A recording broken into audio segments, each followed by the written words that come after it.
करना है तो रेड इसकी वैल्यू होगी। फॉन्ट साइज इंक्रीज करना है तो जितनी वैल्यू मान लो 20 पिक्सल तुमने फॉन्ट साइज कर रहे हो, 20 इसकी वैल्यू हो गई। ओके, इसको इस तरह रिप्रेजेंट करते यस हैं। सर। CSS मेनली तुम्हारे 3 टाइप्स होते हैं।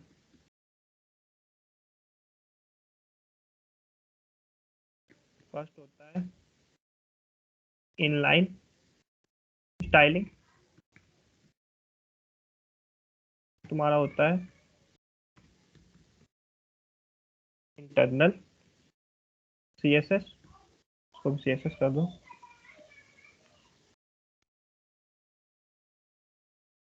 थर्ड होता है तुम्हारा एक्सटर्नल CSS। तीनों को एक एक करके देखेंगे। जो इनलाइन होता है तुम्हारा, वो बेसिकली स्पेसिफिक टैग में ही को क्या कहते हैं स्टाइलिंग करने के लिए होता है। मान लो हमने यहाँ लिखा, इसको यहाँ पे अभी कमेंट में डाल देते हैं।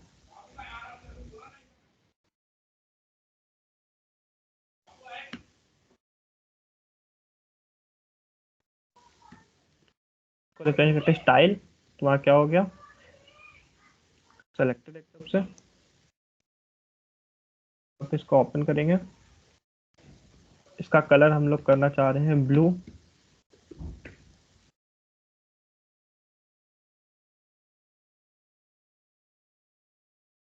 तो देखो कलर ब्लू हो गया। तो अब नीचे वाला जो कलर था वो ब्लैक रहा, क्योंकि हमने एक स्पेसिफिक टैग को क्या कहते हैं स्टाइल किया है। इसका बैकग्राउंड कलर करेंगे हम लोग ग्रीन।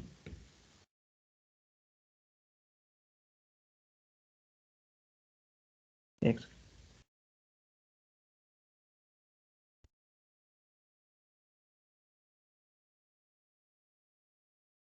देखो बैकग्राउंड में जो कलर हो गया इसका ब्लू हो गया, वो ग्रीन हो गया। तो ये कैसे हुआ, बैकग्राउंड कलर चेंज करने के लिए क्या होता है बैकग्राउंड कलर का एट्रीब्यूट का यूज करते हैं। और जो फॉन्ट का कलर चेंज करने के लिए क्या करते हैं कलर का यूज करते हैं, कलर एट्रीब्यूट का। अब तुम्हारा आता है इंटरनल। इंटरनल CSS मेनली आप कोई बता सकता है मुझे क्या होता है? फिर स्टाइल टैग के अंदर जब CSS का इस्तेमाल करते हैं तो जब हम लोग किस में यूज करते हैं, फिर से एक बार रिपीट करना। फिर स्टाइल स्टाइल टैग टैग के के अंदर अंदर। देखो स्टाइल तो हम लोग यस यहाँ सर। भी यूज करते हैं मेनली जब हम लोग हेडर टैग में जो हेड टैग होता है तुम्हारा उसके अंदर स्टाइल टैग का यूज करते हैं ना, तब उसे कहते हैं तुम्हारा इनलाइन। Okay sir. जैसे ये था तुम्हारा, ये एक तरफ से तुम्हारा इतने दूर का हिस्सा जो है ये इनलाइन हो गया। ओके, तो अब ये क्या करेगा पैराग्राफ को रेड कर देगा। ये बताओ, अब ऊपर नहीं, अभी देखो ये दोनों रेड कर देगा ना, इसको यहाँ से हटा दो ब्लू वाला, इतना दूर का कट कर दो, दोनों पैराग्राफ रेड हो जाएंगे। दोनों रेड हो गए तो ये होता है inline, inline CSS। External CSS क्या होता है कि हम लोग एक CSS का पूरा एक न्यू फाइल क्रिएट करते हैं। ओके, और इसको हम लोग इसका एक्सटेंशन होता है .css, style.css से सेव कर लेते हैं। इसकी भी सेम डायरेक्टरी होगी जहाँ पे HTML कोड है, या तो सेम डायरेक्टरी लोकेशन आपको डालनी पड़ेगी इंपोर्ट करते समय। मतलब हम लोग इसको यहाँ पे इंपोर्ट करेंगे लिंक हेड टैग के अंदर। इसके लिए हम लोग यूज करते हैं लिंक टैग का, लिंक रिले स्टाइल सीट। जो REL टैग है तुम्हारा ये रिलेशनशिप बता रहा है कि HTML के साथ क्या रिलेशनशिप है। स्टाइल सीट मतलब एक डिजाइनिंग की सीट है, मतलब जहाँ पे हम लोग डिजाइनिंग करेंगे वेब पेज का। उसके बाद होता है HRF, डायरेक्टरी में गए हम लोग सेम style.css। HRF टैग का तो HRF एट्रीब्यूट तो सबको पता है ना, एंकर टैग में पढ़ा था सबने। Yes sir. फिर हाइपर रेफरेंस। हाँ, तो जैसे ये यस क्या सर। करे, इस CSS को आप यहाँ पे with the help of link through क्या कहते हैं लिंक कर देगा HTML से। टाइप होता है बेसिकली, इसमें लिख देते हैं कोई नहीं, मतलब बता रहा है कि CSS CSS फाइल है। तो अब ये जो तुम्हारी style.css है, ये इससे लिंक हो गई HTML से। अब हम लोग यहाँ पे इसमें क्या कहते हैं, यहाँ से इसको स्टाइलिंग करेंगे वेब पेज का। तो अब यहाँ पे p टैग था, इसको फिर से हम लोग कमेंट के अंदर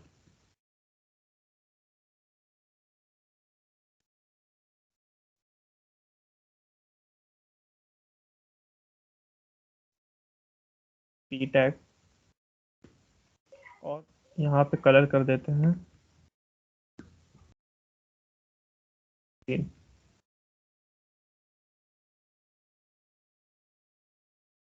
तो कुछ हो नहीं रहा, सेव नहीं किया मेनली हम लोग ने जहाँ तक।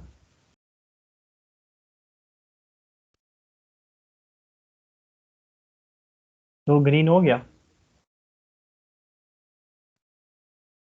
यस तो सर। इनलाइन इंटरनल और एक्सटर्नल में डिफरेंस समझ में आया? Yes sir. अब इसकी Yes, पीरियोडिक, हाँ हेलो, सर इंटरनल एक बार फिर से बता दीजिएगा। इंटरनल में देखो, इंटरनल में जो हेड टैग होता है ना, उसके अंदर हम लोग स्टाइल टैग का यूज करेंगे, और वहां पे तुम्हारा जो भी कंटेंट रहेगा उसकी स्टाइलिंग करेंगे। ये हेड टैग के अंदर स्टाइल टैग है तुम्हारा, तो इसमें हम लोग क्या यस किया, सर। पैराग्राफ लिया नीचे से बॉडी का एक पैराग्राफ, उसको कलर कर दिया। उसको हम लोग चाहे तो बैकग्राउंड कलर कर सकते, कुछ भी कर सकते। तो ये कहाँ पे हुआ, हेड टैग के अंदर हुआ, तो इसे इनलाइन CSS कहते हैं। ओके, समझ में आ गया?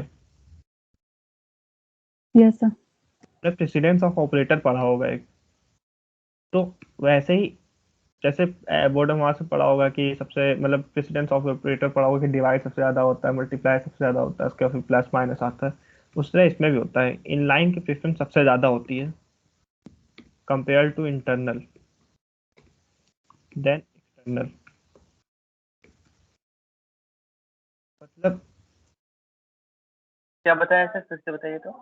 प्रेसिडेंस ऑफ ऑपरेटर पढ़ा होगा कि डिवीजन, मल्टीप्लिकेशन, फिर आता है प्लस, फिर माइनस, मतलब सब पावर, एक उनका ऑपरेटर का रूल होता है कि सबसे पहले डिवीजन होगा ऑपरेट, फिर होगा multiplication, then plus, then minus सबसे पहले, तो इवेलुएट होता है। तो इसी तरह यहाँ पे इनकी प्रेफरेंस होती है, सबसे पहले इनलाइन CSS होता है, फिर इंटरनल, देन एक्सटर्नल। अब मान लो अगर मैंने यहाँ पे p स्टाइल रेड, ओके, और यहाँ पे इसको कर दिया ग्रीन, यहाँ पे इसको कर दिया ब्लू। बताओ कौन सा कलर पैराग्राफ का होगा, पैराग्राफ कलर कौन से चेंज होगा, green, red, green sir. Sir red होगा सर। रेड। रेड। रेड होगा। रेड हो जाएगा सर, इनलाइन का सबसे ज्यादा होता है। देखो रेड हो गया। अब ये बताओ सिर्फ रेड ऊपर वाले का क्यों हुआ, नीचे वाले का क्यों नहीं हुआ? तो क्योंकि नीचे सर वाले सर में हम लोगों ने इंटरनल उसी CSS पैराग्राफ लगाया। में डाला था ये। ओके। उसी पैराग्राफ में यूज किया स्टाइल का। हम्म। अब मान लो मैंने यहाँ से ये रेड हटा दिया, नहीं इसको रेड रहने देते हैं। ये जो लिंक वाली लिंक है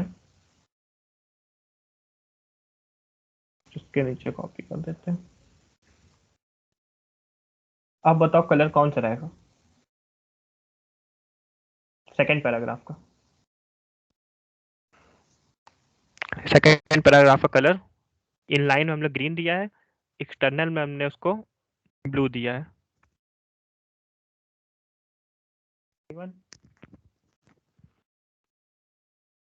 इसका यूज करो। सर तो ग्रीन होगा तब तो। ग्रीन ग्रीन होगा ही सर। रहेगा सर। ग्रीन होगा उस अकॉर्डिंग। ग्रीन होगा। ग्रीन होगा ना, तो ब्लू होगा। Yes agree. ब्लू होगा। अब इसका भी थोड़ा सा रूल है, देखो पहले तो टेक्स्ट तुम्हारा क्या हुआ, ये हैश प्रॉपर्टी में देखा जाता है सबसे पहले क्या हो रहा चेंज। पहले तुम्हारा टेक्स्ट क्या चेंज हुआ, कलर क्या चेंज हुआ, सबसे पहले ग्रीन में चेंज हुआ।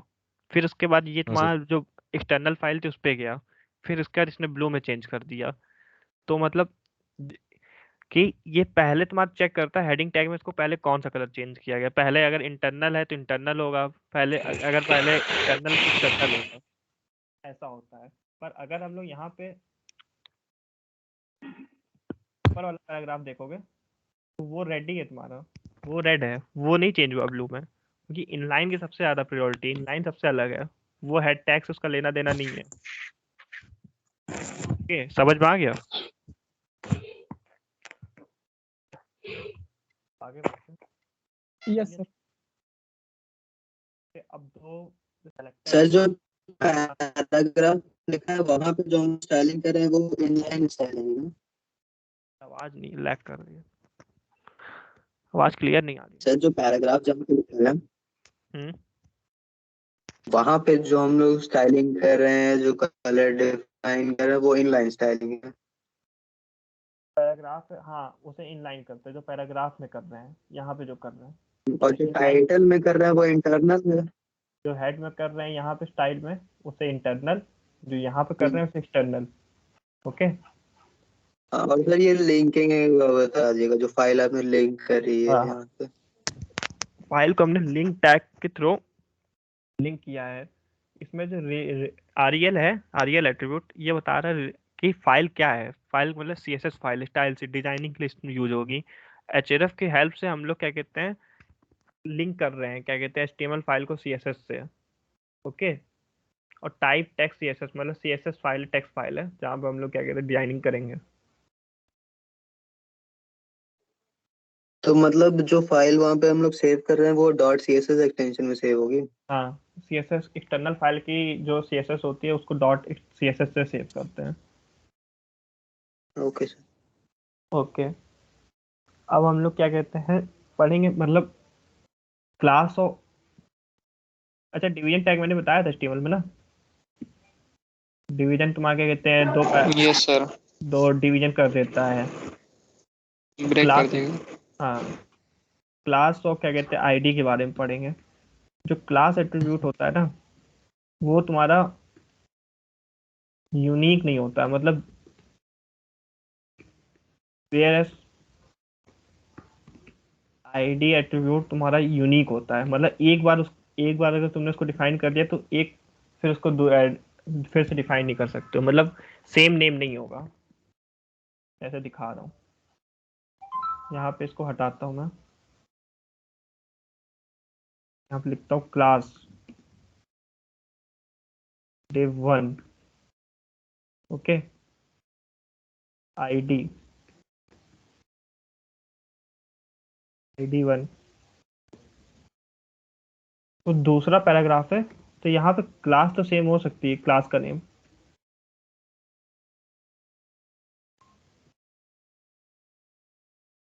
पर आईडी तुम्हारी यूनिक रहेगी, उसका नाम दूसरा रहेगा। ओके, तो इसके हेल्प के, ये जो क्लास और आईडी, ये सेलेक्टर्स है मेनली। इसके थ्रू हम लोग क्या कहते हैं मेनली एक्सटर्नल सीएसएस में डिजाइनिंग करते हैं। जो क्लास को होता है ना, उसको रिप्रेजेंट करते हैं क्लास टैग से। क्लास एट्रीब्यूट को मतलब सेलेक्टर को रिप्रेजेंट करने से पहले हम लोग डॉट लगाते हैं।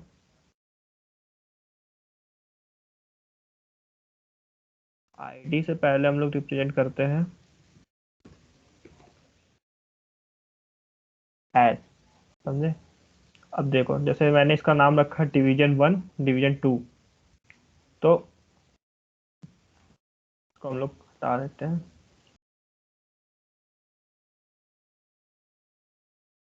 इसको भी हटा देते हैं।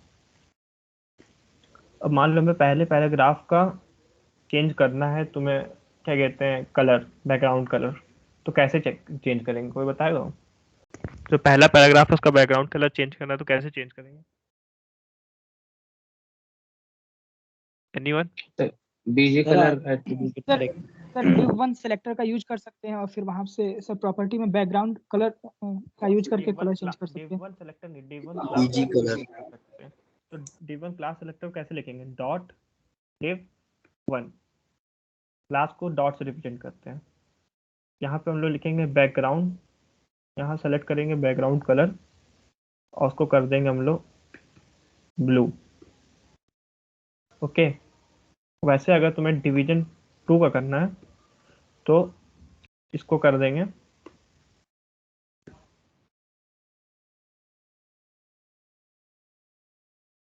रेड, डिवीजन 2 के लिए डॉट div 2। और ये जो क्लास है ना यहाँ पे, इसको तुम 1 भी रख सकते हो। देखो 1 कर दिया मैंने, क्लास नेम सेम हो सकता है, तो इसलिए तुम्हें दोबारा लिखने की जरूरत नहीं पड़ेगी। कमेंट अभी मैं बताता हूँ, चलिए बता दूँ। अब दोनों पैराग्राफ का टेक्स्ट चेंज हो जाएगा। ये इसलिए नहीं चेंज हुआ क्योंकि हमने स्टाइलिंग कर रखी होगी पहले से। एक सेकंड, नहीं, यहाँ पे रेड ब्लू लिया है और नीचे वाला तुम्हारा रेड है। एक सेकंड, डिवीजन 1 डिवीजन 2, ओके।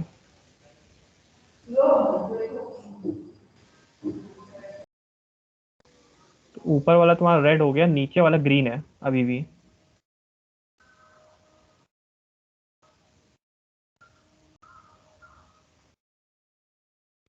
कुछ गड़बड़ हुआ है मतलब।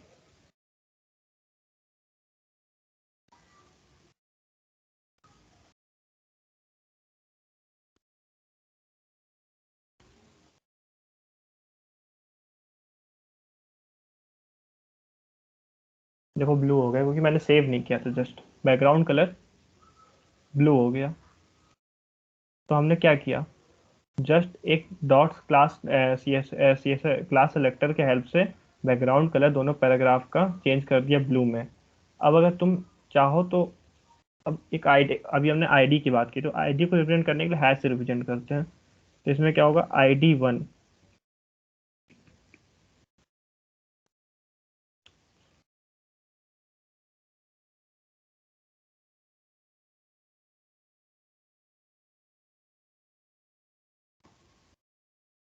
तो ID1 में हम लोग अगर सेम करें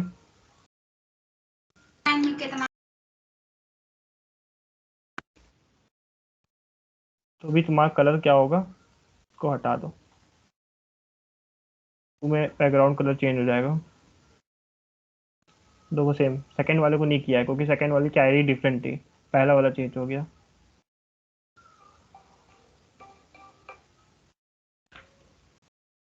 देखो अब तुम चाहो तो यहाँ पे ID2 को भी ID1 कर दो, तो वो उसका भी कलर चेंज कर देगा। ऐसा नहीं है कि ऐसा नहीं, कलर नहीं चेंज करेगा, कलर वो उसका भी चेंज करेगा। देखो दोनों कलर चेंज कर दिया। और हमने बोला है कि आईडी जो होना चाहिए यूनिक होना चाहिए, आईडी जो होना चाहिए यूनिक होना चाहिए। पर इसका यूज़ तुम्हें जावास्क्रिप्ट में पता चलेगा कि जब तुम्हें इस पैराग्राफ को क्या कहते हैं जावास्क्रिप्ट से यूज़ करना रहेगा आईडी के हेल्प से, तो वहाँ पे अगर तुम 2 आईडी सेम कर दोगे तो वो दोनों को क्या कहते हैं चेक, दोनों को इंटरेक्ट करेगा, मतलब दोनों से फिर हम लोग दोनों पैराग्राफ को ले लेगा। तो वहाँ पे आईडी तुम्हारी यूनिक होनी चाहिए जावास्क्रिप्ट यूज़ करते समय।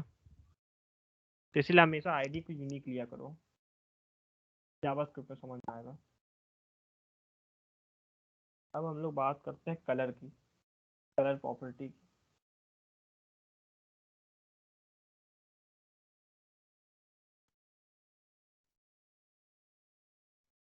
इसमें जो 6 वैल्यू है, इसमें जो फर्स्ट 2 वैल्यू है ना, ये रिप्रेजेंट करती है R।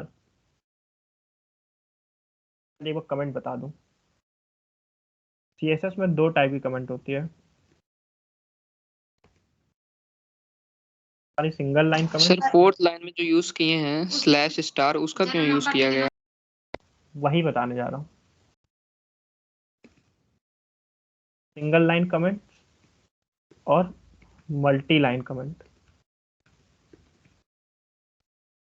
तुमने जावा वो HTML में देखा था सिर्फ एक सिंगल कमेंट थी, ये देखो ये इसको रिप्रेजेंट ऐसे करते, इसका सिंटेक्स ये था।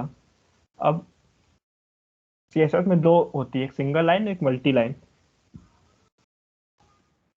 सिंगल लाइन तुम्हारा ये डबल स्लैश से यूज होती है, और मल्टी लाइन जो होता है वो ये ऐसे यूज होती है। तो सिंगल लाइन कमेंट होती है ना, वो सिर्फ सिंगल लाइन के टेक्स्ट को तुम्हारे जो भी क्या कहते हैं लिखा है वहाँ उसको कमेंट कर देती है, उसको रीड नहीं करती। और मल्टीपल लाइन कमेंट जैसे ये डिवीजन टैग को मैंने मल्टीपल लाइन में डाला है, तो इतने दूर के लाइन को तुम्हारा क्या कहते हैं रीड नहीं करेगा। Okay, single line multi line में किसी को कोई प्रॉब्लम हो तो बताओ।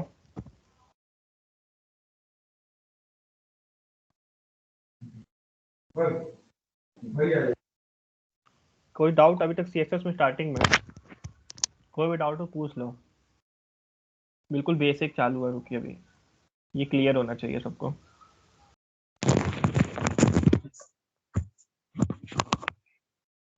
चलो फिर मैं आगे पढ़ा। जो कलर होता है, ये कलर प्रॉपर्टी मैंने डिफाइन की हैज, इसमें जो first two value first two zero है ना, ये रिप्रेजेंट करेगा first two value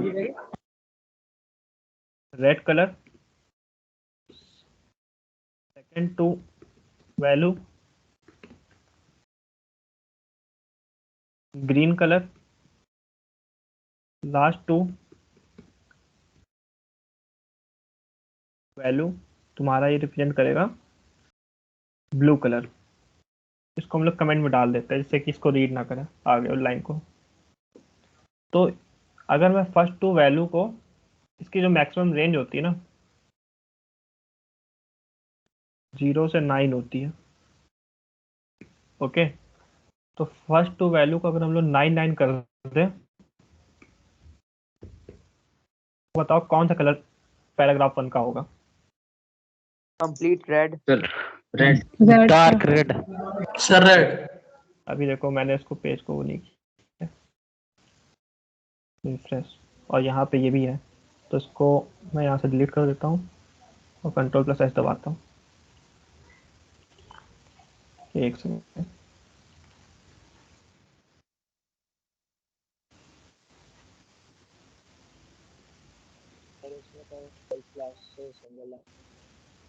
dark red बनेगा सर।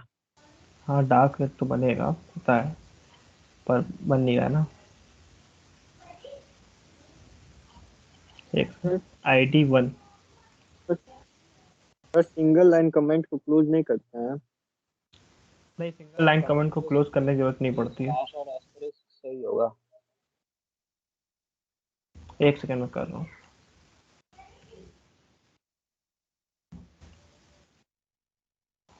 ये देखो रेड हो गया, कुछ चेंज नहीं किया, वो बस कमेंट कुछ टेक्स्ट फंस गया था, सेव नहीं हुआ था, है ना। तो अब मान लो इसको हमें ग्रीन करना हो तो, ग्रीन करना हो तो सर थर्ड और फोर्थ 0099000। थर्ड और फोर्थ को 9 9 कर देंगे सर। हाँ ग्रीन हो गया। अब ऐसे अगर ब्लू करना हो तो 0099 हो जाएगा। ओके, अब अगर हमें टेक्स्ट को वाइट करना हो, वाइट कैसे करेंगे बताओ? वाइट के लिए क्या लिखेंगे? सर सेम सब 00 कर सर दीजिए। सर सारे हाँ, 9 9 ये सब 9 9 नहीं सारे 9 कर दो तो ब्लैक हो जाएगा टेक्स्ट, वाइट कर देंगे। सभी 0 रहेगा सर। हम्म,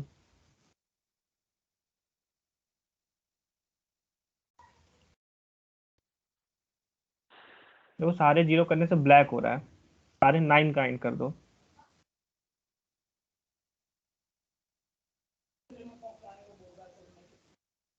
अभी टेक्स्ट वाइट हो गया तुम्हारा, सारे 9 9 कर दिया तुमने, सारे टेक्स्ट वाइट हो गए।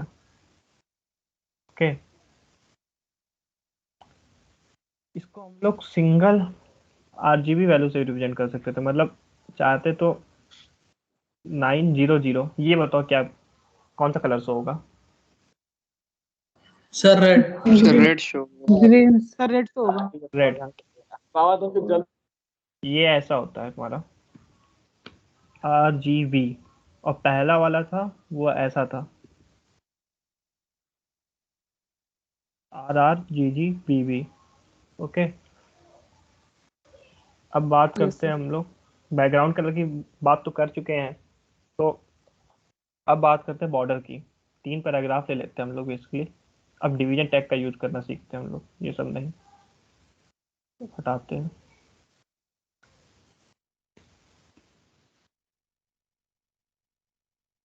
डिवीजन टैग मेन होता है तुम्हारा,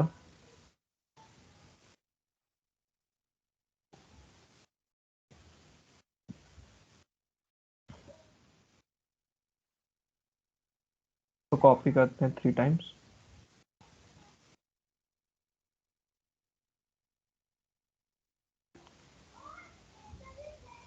और रिफ्रेश करते हैं।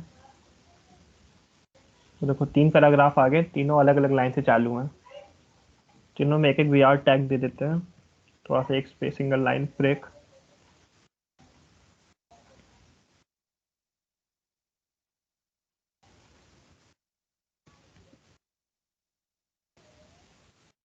तीनों को एक डिफरेंट आईडी दे देते हैं।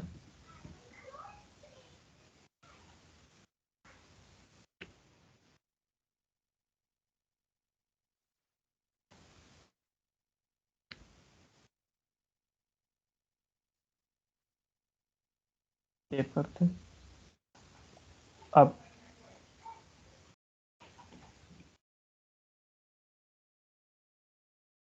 हम लोग चाहेंगे कि जितने भी डिवीजन टैग है सबके अक्रॉस क्या हो, सबका एक बॉर्डर हो, कलर हो और बैकग्राउंड कलर हो।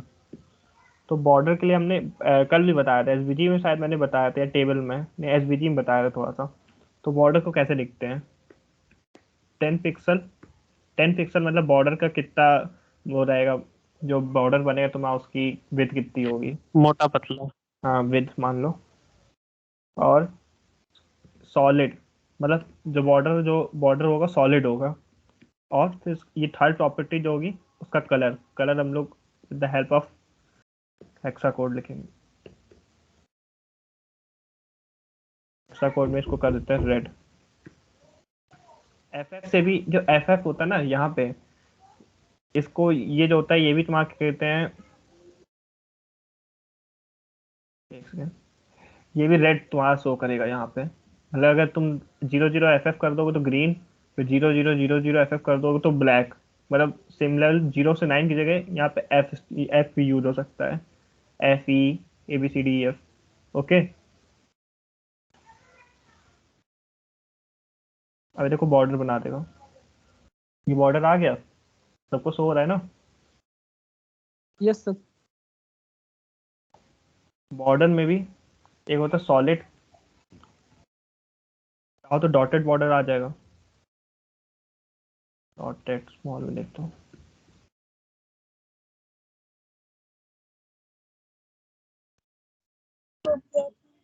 देखो डॉटेड बॉर्डर आ गया। Yes sir. डैश्ड, तो डैश बॉर्डर आ गया। एक होता है तुम्हारा ग्रुप, मतलब 3D टाइप का थोड़ा बॉर्डर दिखेगा और कुछ नहीं, थोड़ा 3D टाइप का दिख रहा होगा, दिख रहा है ना बैकग्राउंड में। हाँ यस सर। सर ना स्टार बनाइए। स्टार, स्टार बनाने को बोल रहा है सर। स्टार क्यों बनाना है, कौन हो, सेकेंड नहीं देखो। Sir, border border sir star जैसे स्टार बॉर्डर मतलब। कुछ नहीं होता है, जो बता रहे वो देखो बस। देखो ओके सर। नन तुम्हारा क्या होता है, ये डिफॉल्ट होता है, सॉलिड वाला बनेगा, कुछ नहीं होता है सर।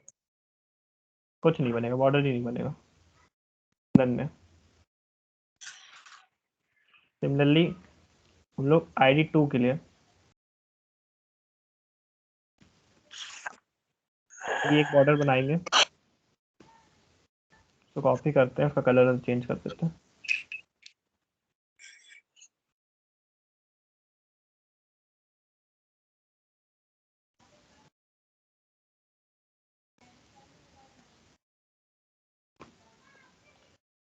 सेम ID3 में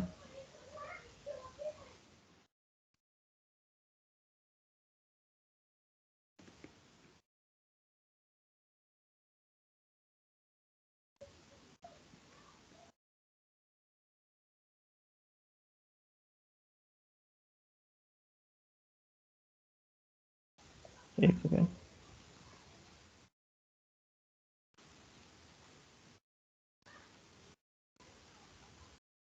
अच्छा मैंने बॉर्डर को सबको नन कर दिया है, तो इसलिए बॉर्डर शो नहीं हो रहा था, सॉलिड कर देता हूँ।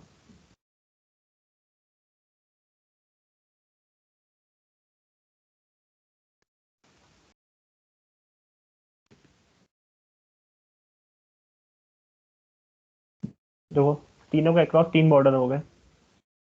इसमें किसी को डाउट? सर आरजीबी के अलावा कोई कलर आ सकता है? आरजीबी के सर एक अलावा बार रेड ग्रीन ब्लू की जगह हाँ आ सकता है, क्यों नहीं आ सकता? सर एक बार वो सर्कल वाला बॉर्डर बिल्कुल आ बता दीजिए। सकता है। सर्कल वाला बॉर्डर कौन सा आ गया? सर वो जो सर्कल सर डॉटेड वाला डॉट बोल डॉट रहा है। डॉटेड सर वाला। डॉटेड है। सॉलिड की जगह बस डॉटेड लिख दो। अबे यार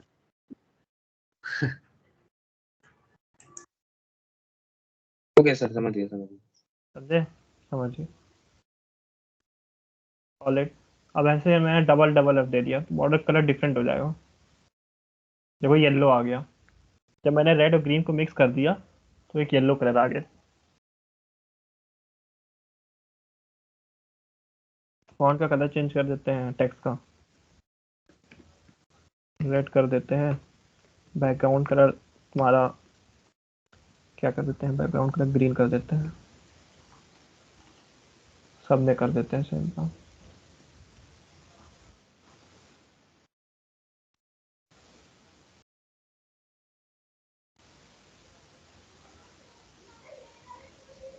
तो वो चेंज हो गया थोड़ा। अब तुम्हारा आता है बैकग्राउंड इमेज। नहीं, बॉर्डर रेडियस की बात नहीं की ना हम लोगों ने। एक होता है बॉर्डर रेडियस। ये जो कॉर्नर्स होते हैं ना, उनके रेडियस को क्या कहते हैं? जैसे जैसे तुम इसकी वैल्यू इंक्रीज करते जाओ उसको सर्कल करता जाएगा कॉर्नर्स को।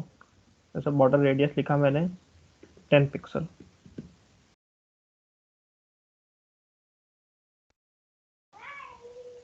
ये देखो कॉर्नर्स देखोगे तो थोड़े से कॉर्नर सर्कल के शेप में आ गए। Okay no sir.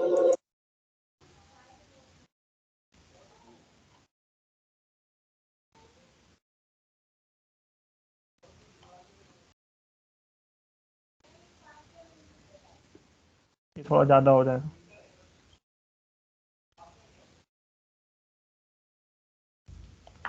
अब उसका बैकग्राउंड इमेज की बात करते हैं। मान लो मेरी यहाँ पे वेबडी में कोई इमेज सेव है।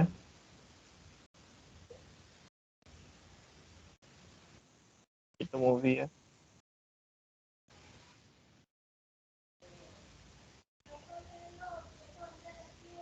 ये इमेज सेव है A60 नाम से। इसको हमें इंपोर्ट करना है तो हम लोग लिखेंगे background URL। With the help of URL हम इसको इंपोर्ट करेंगे। डॉट डायरेक्टरी का यूज करेंगे। और यहाँ पे हमारी इमेज का क्या नाम था? A60 और वो शायद JPG थी। तो सिंगल इन्वर्टेड कॉमास के अंदर रखेंगे।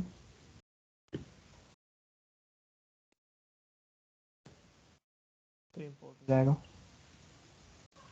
देखो देखो पीछे इमेज दिख रही है ना एक। Yes sir. अब बैकग्राउंड का जो जो इमेज है उसका साइज कंट्रोल करने के लिए क्या करेंगे? बैकग्राउंड साइज नाम की प्रॉपर्टी होती है, देखो लास्ट में दिख रही होगी सबसे। अरे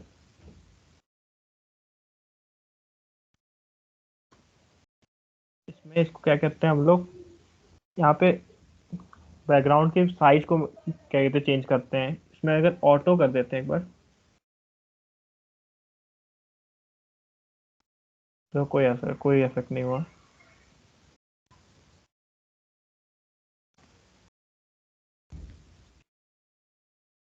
अब यहाँ पे लिखते हैं 250 पिक्सल 250 पिक्सल।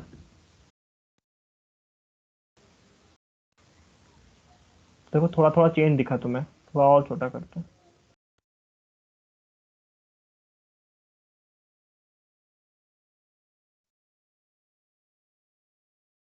तो इमेज जो है बहुत छोटी कर दी है मैंने। अगर ढंग से देखोगे तो इमेज बहुत छोटी हो गई है। इसकी जो विड्थ है वो है 10 पिक्सल और हाइट 250 पिक्सल है। मतलब एक बहुत बड़ी इमेज थी वो एक बस 10 पिक्सल की हो गई है। तो इसीलिए देखो इमेज रिपीट हो रही है। रिपीट हो रही है ना। यस नो कोई बोलेगा, यस रिस्पॉन्स सर, आएगा? यस सर, रिपीट हो रही है। Yes sir. Yes sir. Yes sir, repeat हो रही है। अब एक प्रॉपर्टी होती है Yes, sir. Background, background repeat, हम लोग कर देंगे नो रिपीट, तो उससे क्या होगा, बैकग्राउंड रिपीट नहीं होगा। ये देखो सिंगल इमेज बन रही साइड में, देखो तो यस सर। ना बहुत छोटी सी इमेज है, दिख नहीं रही यहाँ पे, ये देखो बस यहाँ पे छोटा सा नो रिपीट के हेल्प से। अब हम लोग एक अच्छी इमेज लेते हैं पहले।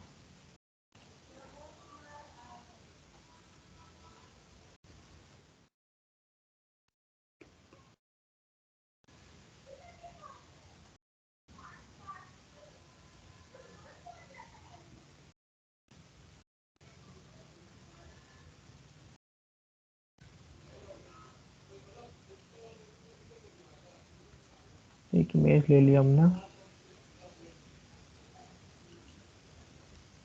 इसका नाम कॉपी करते हैं।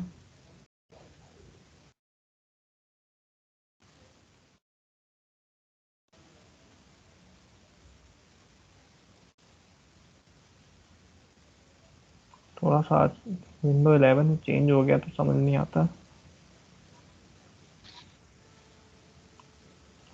इसका पाथ कॉपी कर लिया मैंने और यूआरएल में इंपोर्ट कर देंगे। जितने भी स्लैश है इसको सब रिवर्स करना होता है।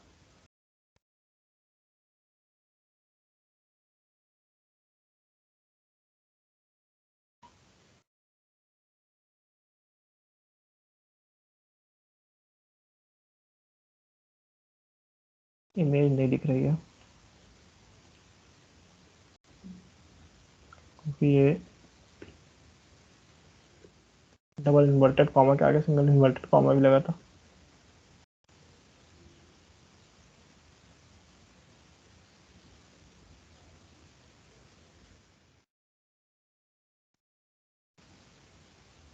तो वो इमेज दिखी साइड में, है ना? Yes sir. Yes sir. बहुत Yes, छोटी है, sir. थोड़ा सा बड़ा कर देते हैं, उसका हाइट भी 50 कर देते हैं।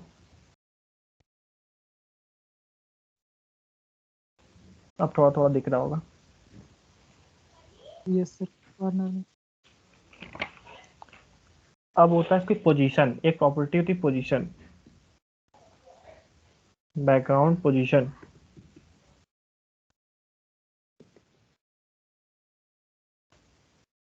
इसमें अगर हम लोग सेंटर कर देंगे तो इमेज तुम्हारी सेंटर में हो जाएगी, देखना सेंटर में आ गई इमेज। अब अगर इसको लेफ्ट करना है तो सेंटर की जगह लेफ्ट,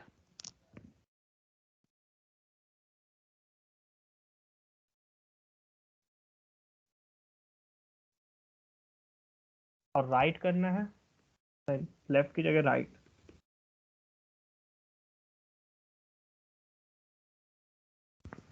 ये देखो ये हो गया। तो इतना अभी तक का कोई डाउट बताओ, किसी कोई डाउट इतने टॉपिक में?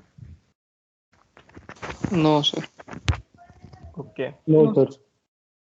तो अब हम लोग पैडिंग और मार्जिन के बारे में थोड़ा देखेंगे। पैडिंग मार्जिन बहुत इंपॉर्टेंट कॉन्सेप्ट होता है इसमें। तो पैडिंग मार्जिन के लिए मैं थोड़ा पेंट खोल लेता हूँ।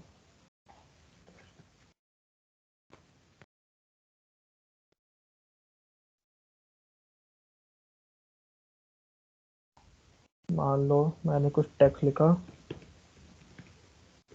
Hello everyone.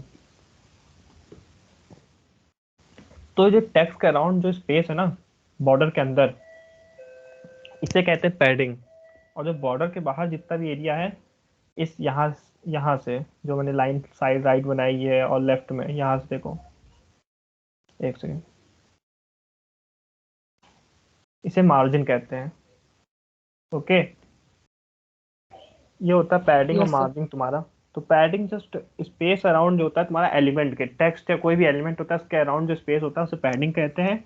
और मार्जिन तो होता है तुम्हारा डिफाइंड कोई भी डिफाइंड बॉर्डर, जैसे बॉर्डर है उसके जो अराउंड स्पेस है, जो भी स्पेस है यहाँ बाहर, उसे तुम्हारा क्या कहते हैं, मार्जिन कहते हैं।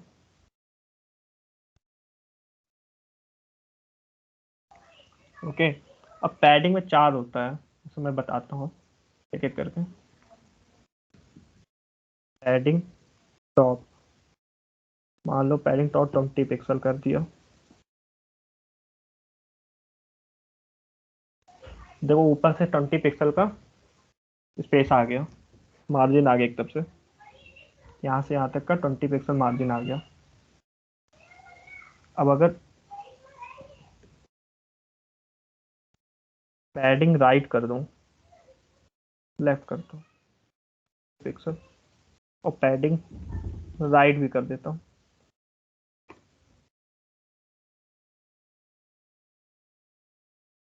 अब और नीचे से भी कर देता हूँ।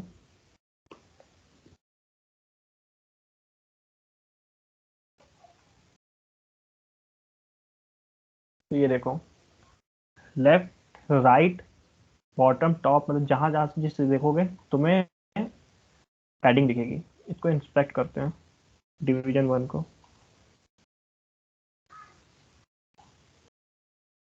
तो देखो डिवीजन 1 में ये राइट साइड में देखो, इंस्पेक्ट करने में तुम्हारा पैडिंग लिखा है, पैडिंग में देखो दिखा रहा है 20 पिक्सल तुम्हारा क्या कहते हैं लेफ्ट से, 20 पिक्सल राइट से, आप बॉटम और टॉप से 20 पिक्सल। इसको चेंज करते हैं हम लोग 10, देखो ऊपर से 10 हो गया, नीचे से 10 हो गया, नीचे से लेफ्ट से। तो ये जो जैसे मैं देख रहा हूँ ना, मैं इंस्पेक्ट करके एलिमेंट्स में जाके यहाँ पे पैडिंग चेंज कर रहा हूँ, तो ये बस तुम्हारा टेम्परेरी चेंज होता है। जैसे तुम साइट को रिफ्रेश करोगे तो जो तुमने कोड लिखा था वो फिर से उतने पे सेट हो जाएगा। जस्ट तुम यहाँ से चेक कर सकते हो कि कितना मैं इसको एडजस्ट करूँ कि मेरा प्रॉपर व्यू में आ जाए। ओके, पैडिंग समझ में आया? Yes sir. Yes sir. सारा तुमने लिखा है टॉप लेफ्ट राइट बॉटम, इसकी जगह एक सिंगल लाइन में भी रिप्रेजेंट कर सकते हो। तो कमेंट कर अगर दो। सर सेंटर करें तो, एक सेकंड, क्या बोल रहा हूँ? अगर पैडिंग सेंटर करें तो पैडिंग सेंटर नहीं, ऐसा कोई प्रॉपर्टी नहीं है।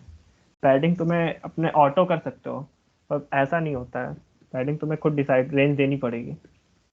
अब सिर्फ पैडिंग सर किसी पर्टिकुलर वर्ड के अक्रॉस कर सकते हैं पैरा में?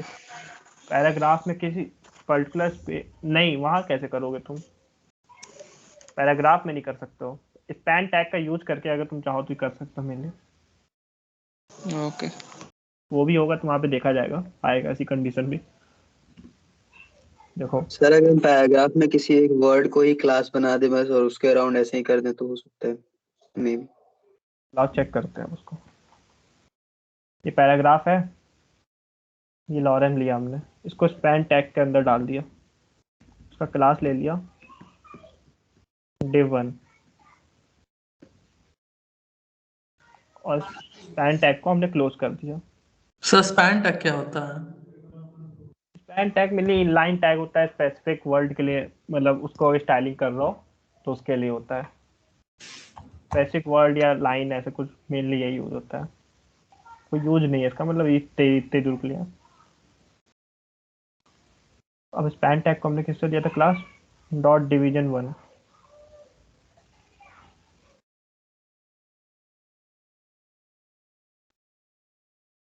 हम लोग पहले कलर चेंज करते हैं। कलर हम लोग एक्स्ट्रा वैल्यू से डिफाइन करते हैं और इसके अक्रॉस पैडिंग डालते हैं। पैडिंग से लेफ्ट में डालते हैं, नहीं राइट से डालते हैं 30 पिक्सल।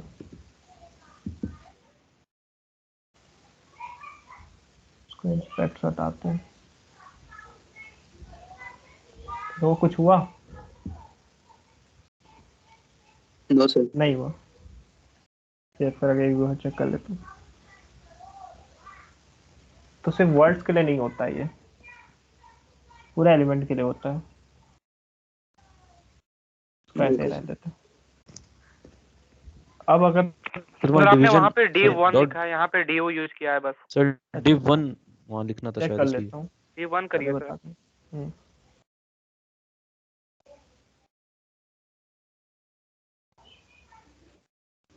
नहीं हुआ तब भी नहीं होगा। एक काम और करते हैं, यहाँ पे सेव एज कर लेते हैं। हुआ। देखो जो तुम्हारा सेकंड पैराग्राफ था उसमें राइट में थोड़ा पैडिंग मिल गई उसको वर्ड से। ओके दिख रहा है ना Yes, तुमको? sir. यहाँ पे विजुअल है, थोड़ी सी पैडिंग आ गई, मतलब यूज होता है इसका। मैंने डिवीजन 2 में इसका यूज किया था। Okay. अब ये तुम padding right left bottom top लिख रहे हो, उसको सिंगल एक लाइन में भी लिख सकते हो। अगर लिखते हो 20 पिक्सल 10 पिक्सल फिर 20 पिक्सल 10 पिक्सल, जो फर्स्ट वैल्यू है ना वो तुम्हारा टॉप है, सेकेंड वैल्यू तुम्हारा राइट है, थर्ड वैल्यू फ्रॉम बॉटम है, फोर्थ वैल्यू तुम्हारा लेफ्ट से है। ओके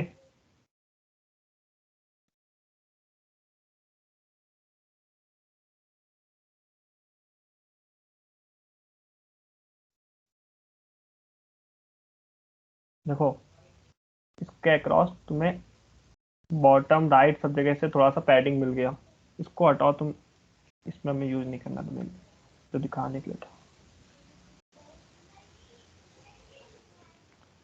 तो हम लोग डिवीजन में आईडी में इस्तेमाल करते हैं सेकेंड वाली, इसको हटाते हैं।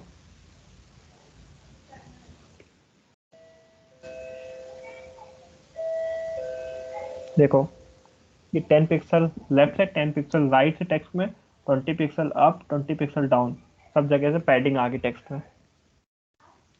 सेम चीज हम लोग सारे कॉपी कर देते। सर ये सीक्वेंस पहले से ही फिक्स रहता है? कौन सा सीक्वेंस?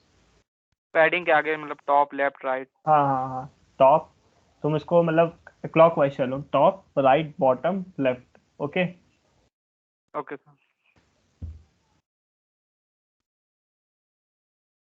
मेरे को तीनों में आ गया। पहले वाले को भी कोई बैकग्राउंड कलर दे देते हैं, थोड़ा सा लगेगा। अच्छा इमेज थी, इमेज इंपोर्ट नहीं हो रही थी, तो कलर भी दे सकते हैं, दे सकते हैं। देखो इमेज भी है कलर भी है, पर तुमने जब बैकग्राउंड कलर पहले दे दिया था तो वो शो नहीं हो रहा था। मतलब इमेज के बाद हम लोग बैकग्राउंड कलर यूज करते हैं जब इमेज इंपोर्ट कर लेते हैं। अब ये हो गया पैडिंग का कॉन्सेप्ट। अब होता है मार्जिन का कॉन्सेप्ट। मार्जिन में भी सर टॉप। उससे पहले एक चीज, हाँ सर ये जो आईडी है और डिवीजन में इसमें अंतर क्या है? क्योंकि कहीं पे हम लोग आईडी डिफाइन, मतलब यहाँ पे सीएसएस वाले शीट में कहीं पे आईडी ले रहे हैं, कहीं पे डिवीजन ले रहे हैं, तो दोनों तो एक ही चीज को डिफाइन कर रहे हैं। जैसे मतलब देखो देखो आईडी 1 बताया तो और मैंने, डिवीजन 1 पहले ही कोई पैराग्राफ अंतर को नहीं है। डिफाइन कर रहे हैं। हाँ कोई अंतर नहीं है। देखो जो आईडी क्लास में मैंने जानबूझ के लिख दिया, इसको तुम ID1 भी ले सकते हो, ये क्लास का नेम हुआ। ओके क्लास का एक तरफ से नेम हुआ, पर हमने इसको डिवीजन 1 ऐसे लिख दिया। क्लास और आईडी में जस्ट इतना डिफरेंस है, क्लास के नेम तुम्हारे डिफरेंट कंपोनेंट के लिए सेम हो सकता है पर आईडी का नहीं रख सकते हैं। रखोगे तो सीएसएस से स्टाइल तो कर देगा, पर जब तुम जावास्क्रिप्ट में उसका यूज करोगे ना तब वो तुम्हें परेशानी करेगा। तब तुम मान लो एक सिंगल कंपोनेंट को यूज करना उठाना चाह रहे हो जावास्क्रिप्ट से, है ना, उसको मतलब एनिमेट करना चाह रहे हो, तो वो सारे कंपोनेंट को उठा लेगा, क्योंकि जावास्क्रिप्ट में हम लोग कलेक्टर मेनली आईडी का यूज करते हैं। ओके ओके तो सर मतलब ये बैक एंड के लिए है ना, क्योंकि मतलब दोनों अलग जावा अलग फ्रंट एंड अगर में भी, जावास्क्रिप्ट फ्रंट एंड में जब यूज करेगा नहीं, तब। मतलब ये जो दोनों अलग चीजें हम लोग डिफाइन कर रहे हैं वो बैक एंड के लिए है ना, काम करने के अच्छा उत्कर्ष तुम्हें हम लास्ट में बता देंगे, तुम रुक जाना, हम क्लियर कर लास्ट दिया में जाएगा। अभी तुम मान लो ओके सिर्फ सर। आईडी का इस्तेमाल करो, सिर्फ आईडी का इस्तेमाल करो। ओके या क्लास का इस्तेमाल करो। Okay sir DIV and P कब यूज करते हैं? क्या कहीं हेलो? कहीं आप हाँ पैराग्राफ यूज कर रहे हो, कहीं DIV, तो जो उसमें पैराग्राफ टैग तो पैराग्राफ के लिए होता है, वो पैराग्राफ में कन्वर्ट कर देगा। सेम डिवीजन टैग क्या करता है, जैसे कोई भी टेक्स्ट लिखा तुमने, उसके बाद फिर एक लाइन ब्रेक कर देगा, नेक्स्ट लाइन से तुम्हारा चालू करेगा जो भी टेक्स्ट रहेगा। मतलब सेम होता है। पैराग्राफ टेक्स्ट भी तुम्हारा जो होता है मेनली ब्लॉक होता है, और जो डिवीजन टैग होता है वो भी ब्लॉक टैग ही होता है, तो बहुत ज़्यादा डिफरेंस नहीं होता है। Division tag both are same. Both are same, just कह नहीं सकते हो, मतलब होता अलग, वो डिवीजन के लिए होता है, ये टेक्स्ट के डिवीजन करता है। पैराग्राफ टैग तुम्हारा पैराग्राफ के लिए यूज होता है, मतलब एक पूरा तुम्हारा ऐसे लिखा है, उसमें 4 पैराग्राफ्स हैं, तो एक पैराग्राफ क्लोज करने के लिए एक पी टैग, दूसरे पैराग्राफ के लिए दूसरा पी टैग। अब मान लो तुम्हारा दो लाइन है, मान लो एक ये यहाँ से चालू हो रहा है यहाँ तक, अब तुम्हें इन दोनों के बीच में डिवीजन का इस्तेमाल करना है, तो यहाँ पे तुम डिवीजन टैग क्लोज कर दो, नया, तो ये नया लाइन आ जाएगा। सिमिलरली पैराग्राफ में भी कर सकती हो, पर बहुत ज़्यादा डिफरेंस नहीं होता, सिमिलर सिमिलर ही होता है, एक तरह से कह सकती हो। सेम नहीं कह सकते, सिमिलर कह सकते हो, सेम नहीं। अब मार्जिन के बारे में यूज कर, मार्जिन टैग के बारे में, मतलब मार्जिन प्रॉपर्टी के बारे में। तो मार्जिन में भी तुम्हारा क्या, जैसे पैडिंग बता ना, वैसे ही मार्जिन में टॉप लेफ्ट राइट बॉटम होता है, समझे? तो उसकी डायरेक्टली हम लोग लिखेंगे, इसीलिए तो जो फर्स्ट होगा, फर्स्ट वैल्यू क्या होगी, टॉप से कि बॉटम से? एनीवन? टॉप से। टॉप। टॉप, फिर राइट, फिर बॉटम, लेफ्ट। लेफ्ट।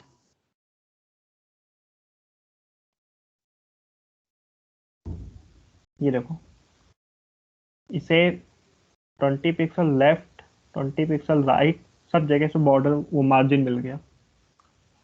देखो पहले वाले डिवीजन टैग में दूसरे वाले डिवीजन में थोड़ा डिफरेंस दिख रहा होगा तुम्हें। Yes yes sir.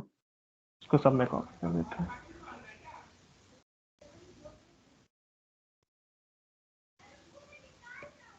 सर अगर 3 ही पिक्सल यूज करें तो लेफ्ट वाले में कोई वैल्यू नहीं जाएगी?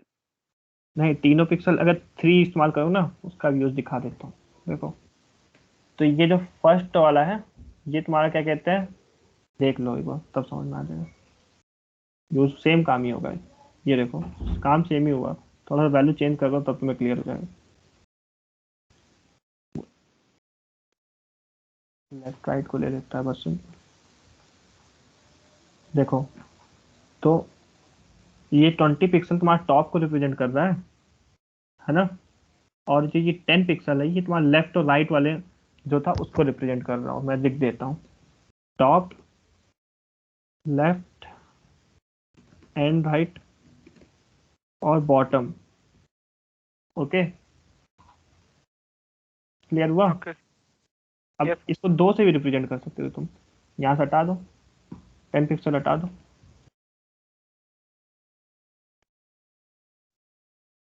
देखो तब भी वही हुआ। तो फर्स्ट वाला जो है तुम्हारा टॉप एंड बॉटम हो जाएगा। हाँ, फर्स्ट वाला टॉप एंड बॉटम, सेकंड वाला लेफ्ट राइट। उसके बाद मार्जिन समझ में आ गया ना, मार्जिन हो गया, ये हो गया। अब तुम्हारा विड्थ का इस्तेमाल करते हैं, विड्थ और हाइट। विड्थ लग देते हैं पहले वाले बॉक्स की 500 पिक्सल, और हाइट रख देते हैं 500 पिक्सल।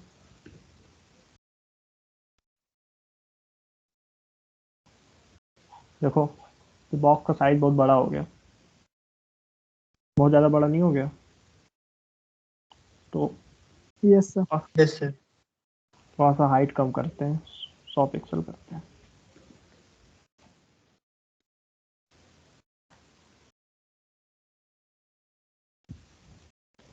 तो 100 पिक्सल हो गया।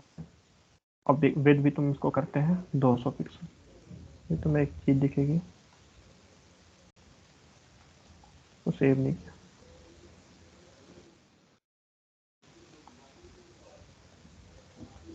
चेंज नहीं हो रहा है।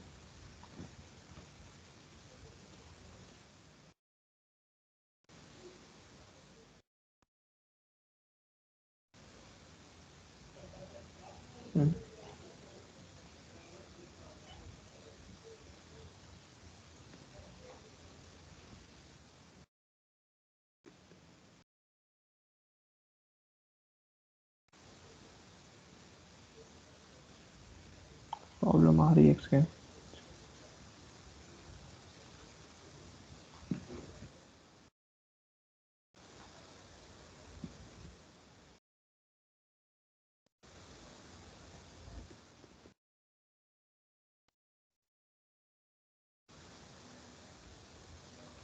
ये देखो, ये तो विद हो गया तुम्हारा, छोटा हो गया। तो ये जो तुम्हारा टेक्स्ट था ना, ये देखो कहाँ चला गया, नीचे वाले ब्लॉक पे चला गया। तो अब तुम चाहो तो इसको हटा सकते हो, जो बॉक्स के बाहर चला गया। तो इसको हटाने के लिए हम लोग एक प्रॉपर्टी यूज करते हैं, ओवरफ्लो।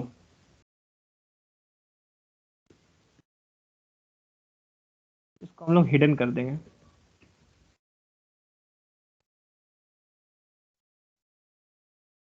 देखो सारे टेक्स्ट गायब हो गए।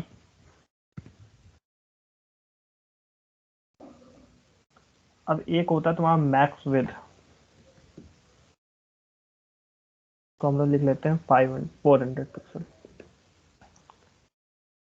और मैक्स हाइट, मैक्स हाइट बाद में देखते हैं, तो इतना देखते हैं।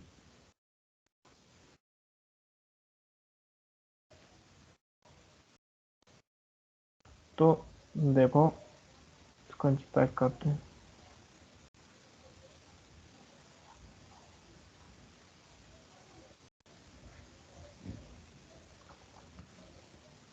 इसकी विद हमने कितनी ली थी, 400। अब इसकी वैल्यू चेंज करते हैं हम लोग, 500 चेंज करते हैं। मैक्स विद मैंने 400 कर दी। तो अब अगर तुम 500 डालोगे ना, यहाँ पे देखो 500 में डाल रहा था, बड़ा नहीं हो रहा था, क्योंकि हमने उसकी मैक्स विद सेट कर दी है 400 पे। पर अगर उसको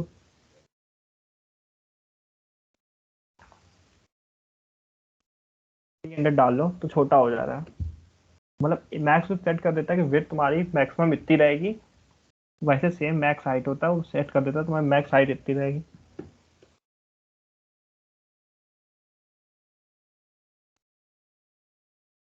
ये देखो, अब मान लो तुमने इसको सेट कर दिया 800।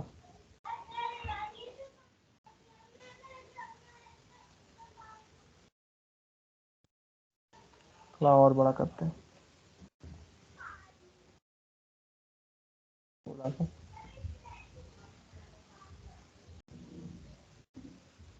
देखो, तो इसमें एक मैक्सिमम विद, थोड़ा एक बार इसमें हाइट में भी चेंज करते हैं, जैसे थोड़ा सा और पता चलेगा।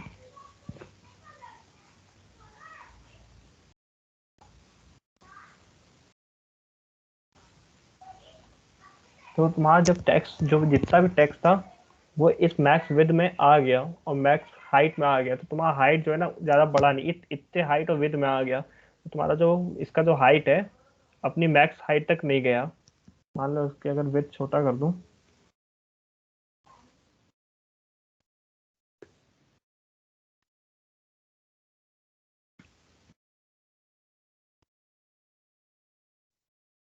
तो देखो इसकी मैक्स हाइट कितनी है, 800 पिक्सल। तो मेनली इसका कॉन्सेप्ट ये है मैक्स विद और मैक्स हाइट का, कि ये मैक्सिमम विद हो सकती है इसकी 200, मैक्सिमम हाइट हो सकती है 800। पर अगर तुम्हारा टेक्स्ट जो है इससे कम विद और हाइट में आ जा रहा है, तो अपनी मैक्स विद और हाइट तक नहीं जाएगा, उतने दूर में ही खत्म हो जाएगा। ओके, समझ में आया ये? मैक्स विद और मैक्स हाइट में कोई डाउट हो तो जल्दी पूछ।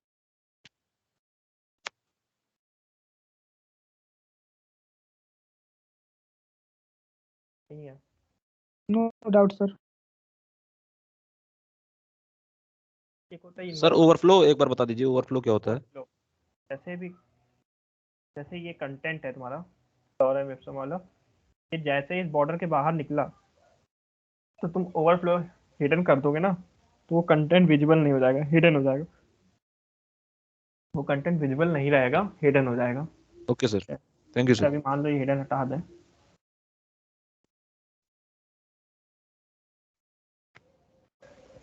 कमेंट काम नहीं कर रहा।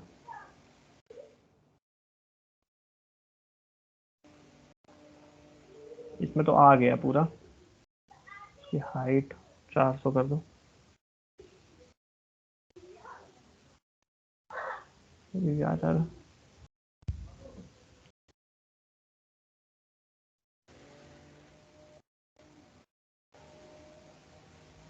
ये देखो ये बाहर चला गया ना टेक्स्ट, तो इसके लिए हम लोग ओवरफ्लो यूज करते हैं जिससे कि वो हिडन हो जाए। Okay sir. देखो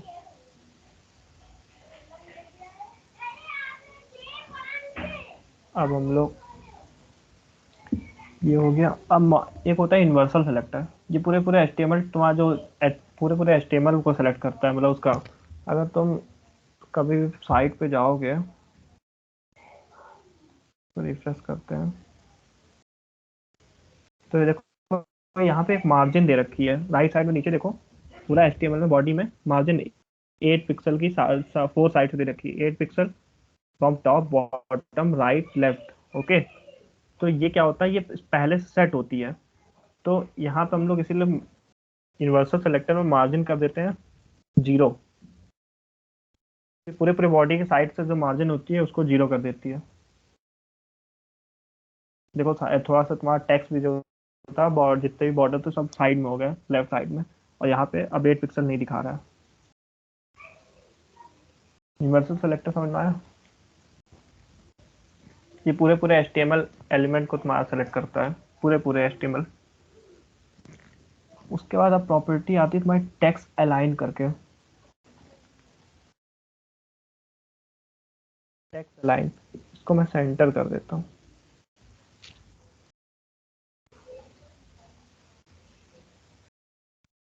थोड़ा सा इसका विड्थ बढ़ा लेता हूँ पहले।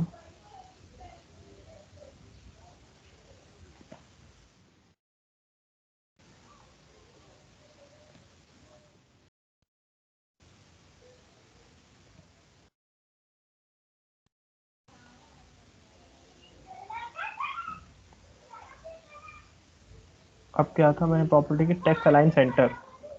तो अब ये करेगा तुम्हारे जो जितने भी टेक्स्ट हैं देखो उसको सेंटर में अलाइन कर दिया।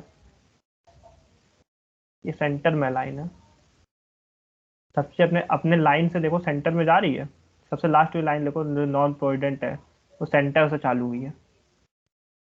दोनों साइड से इक्वल मार्जिन है, मतलब पैडिंग है टेक्स्ट में जो जहाँ से लाइन स्टार्ट हो रही है। अब यस सर। इसी को हम लोग लेफ्ट करते हैं।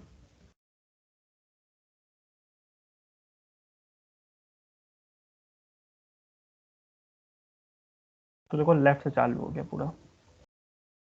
अब राइट करते हैं इसको,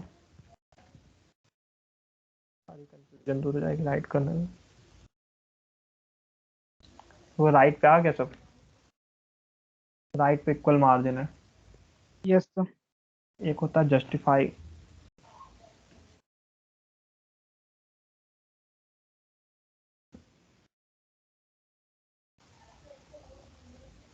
जस्टिफाई कर दिया, सारे साइड से इक्वल है पैडिंग। इसको हम लोग सब में डाल देते हैं।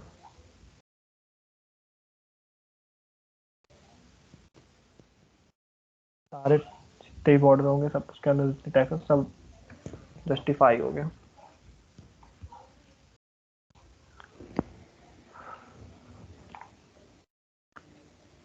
फॉन्ट साइज की बात कर लेते हैं। फॉन्ट साइज की बात नहीं की हम लोग ने।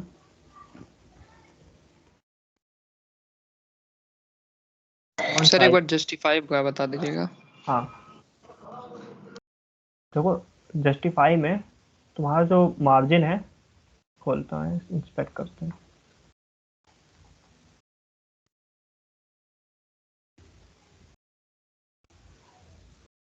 डिवीजन 1 को सेलेक्ट किया मैंने।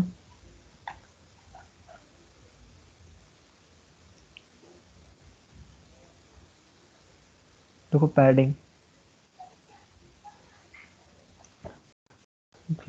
लेफ्ट और राइट दोनों में जो टेक्स्ट है, देखो टेक्स्ट के लेफ्ट और राइट दोनों साइड से इक्वल पैडिंग है। अप और डाउन से इक्वल पैडिंग है ना। मतलब जो लेफ्ट साइड है और राइट साइड की पैडिंग वो इक्वल हो जाएगी, और जो टॉप और बॉटम है वो भी इक्वल हो जाएगा। समझ में आया? सर तो अलग से पैडिंग लिखने की जरूरत नहीं है कि 20 पिक्सल 20 पिक्सल, डायरेक्ट जस्टिफाई लिख सकते हैं।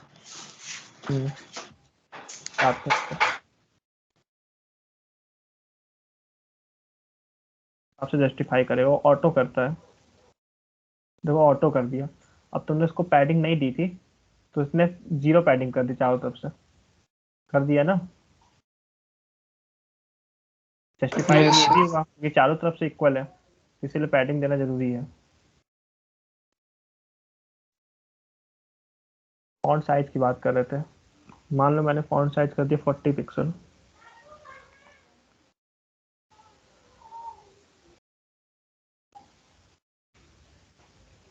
तो देखो फॉन्ट साइज बड़ा हो गया, तो हम लोग कर देते हैं 30 पिक्सल।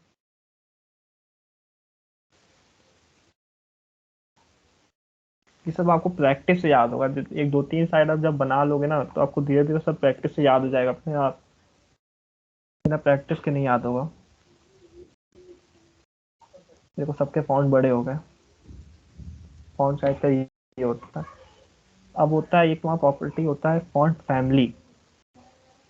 फॉन्ट फैमिली का यूज हम लोग यूनिवर्सल में करते हैं, यूनिवर्सल सेलेक्टर में। फॉन्ट फैमिली मान लेते हैं हम लोग, कोई फॉन्ट फैमिली लेते हैं, सैन सेरिफ होता है जहाँ तक, इसको हटाते हैं, डबल इन्वर्टेड कॉमा की जरूरत नहीं है।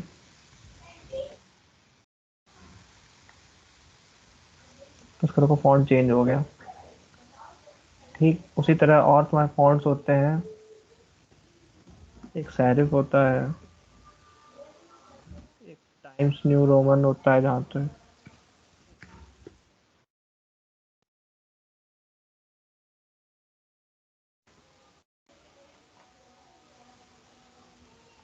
डिफरेंट डिफरेंट फॉन्ट्स होते हैं। इसके लिए तुम गूगल पे जाओ, क्रोम पे खुलता है,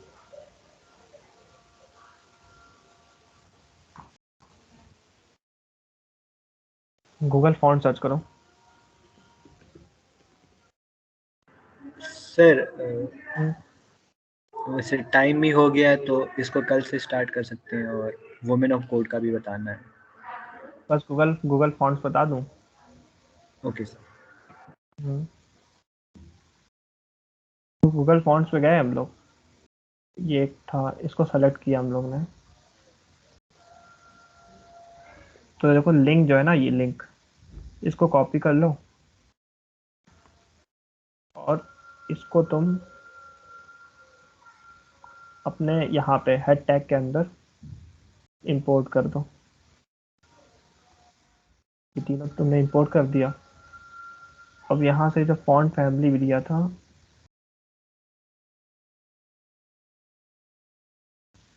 इसको कॉपी कर लो, यहाँ पे इंपोर्ट कर दो।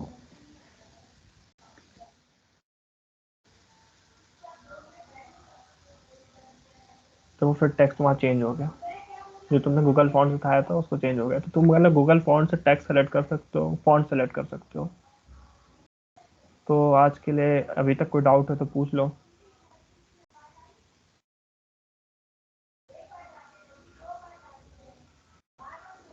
सर एक बार गूगल फॉर्म वाला बता दीजिए। गूगल फॉर्म कि Google font? Google font sir बोल दीजिए।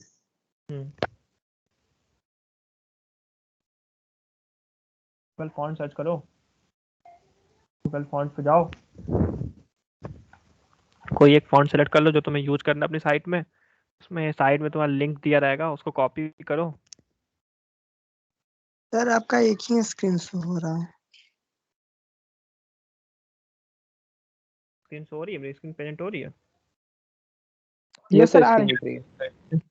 सही स्क्रीन शो हो रहा है, चेंजेस तो नहीं हो रहे हैं। यहाँ पे लिंक कॉपी कर दो हेड टैग में, मेटा टैग के नीचे, और वहाँ पे फॉन्ट फैमिली दे रखी रहती है CSS में। ये इसको तुम CSS के अंदर कॉपी कर दो, जहाँ पे तुम्हें चेंज करना है, जहाँ पे जैसे कि ID1 का चेंज करना था तुम्हें, तो ID1 वाले में डाल दो, डिवीजन 1 का, सॉरी, यहाँ पे ये फॉन्ट फैमिली कॉपी करो।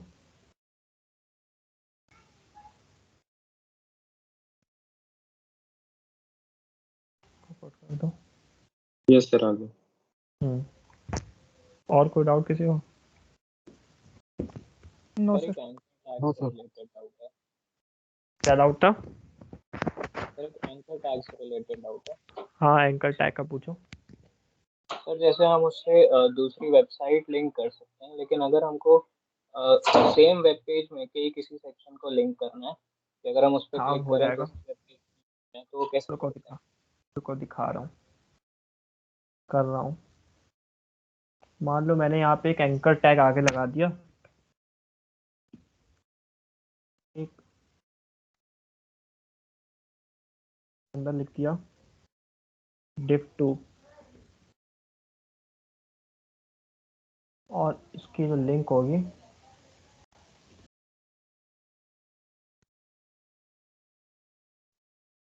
ये हमने डाल देंगे आईडी, जो सेकंड वाला, मान लो थर्ड आईडी 3 दे रखा है ना, थर्ड वाले पे जाना है तुम्हें सेम पेज में, थर्ड डिवीजन में, तो हम लोग आईडी 3 डाल देते हैं। ओके, यहाँ पे हैश लगा के आईडी को हम लोग हमेशा हैश से रिप्रेजेंट करते हैं। और यहाँ पे मैं बी आर कॉपी कर लेता हूँ 34 लाइन, इसको पेस्ट कर देता हूँ जिससे कि समझने में क्लियर हो।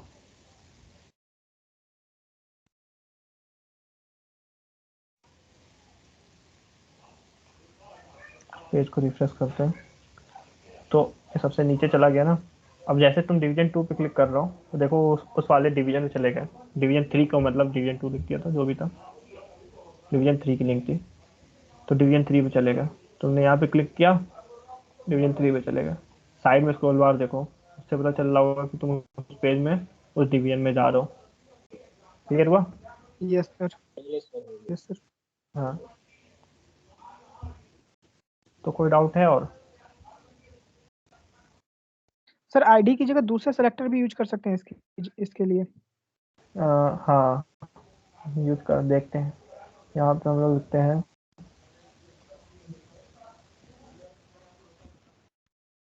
.div1,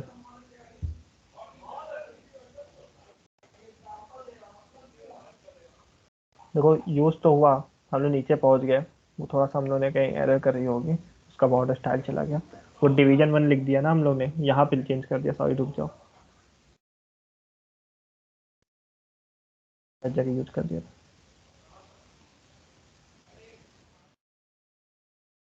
तो डिवीजन क्या है, इसमें एक क्लास नेम डाल देते हैं,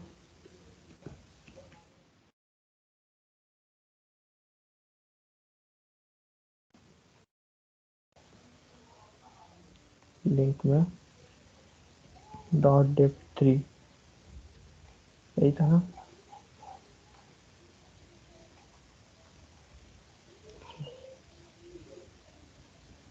देखो ये उससे तुम्हारा नहीं ले रहा है, मतलब सिर्फ आईडी से तुम्हारा जाएगा, वहां पे तुम्हारा आईडी के यूज से जाएगा, इसीलिए कहते हैं कि आईडी हमेशा तुम्हारी डिफरेंट होनी चाहिए।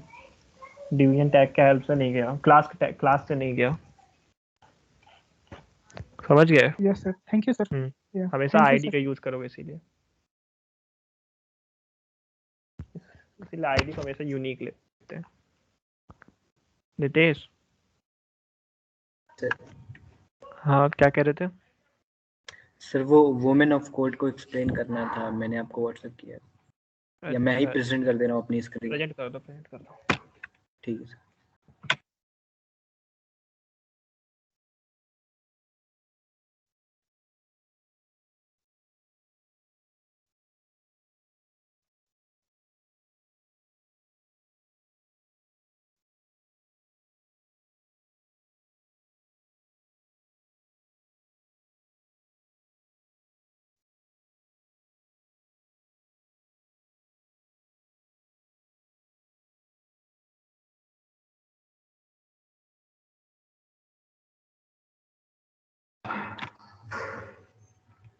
अच्छा, अभी और किसी को कोई कुछ डाउट है नहीं नया किसी भी चीज से रिलेटेड?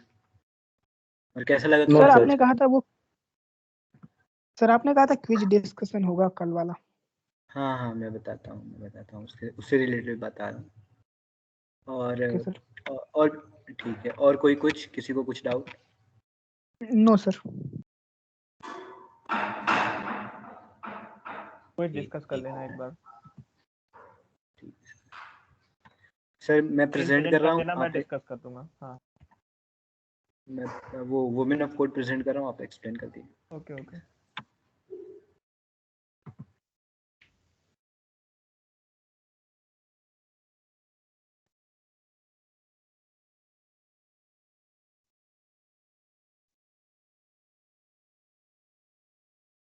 मेरी स्क्रीन विजिबल है? हाँ विजिबल है। Okay sir.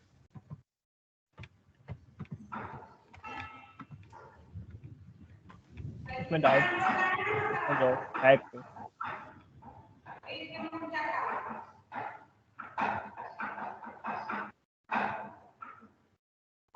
तो वो जो हैक पे जाओ, हैक पे पहले हैक पे।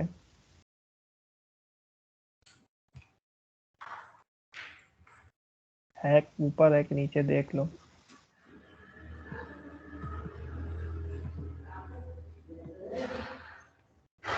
तो मैं देख बता रहा हूँ।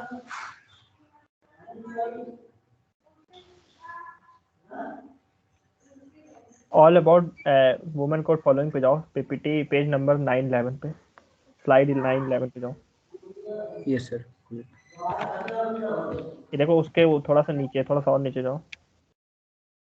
तो इसके बाद इसका सबमिट होगा, सबमिट के बाद हैक होगा। Next slide.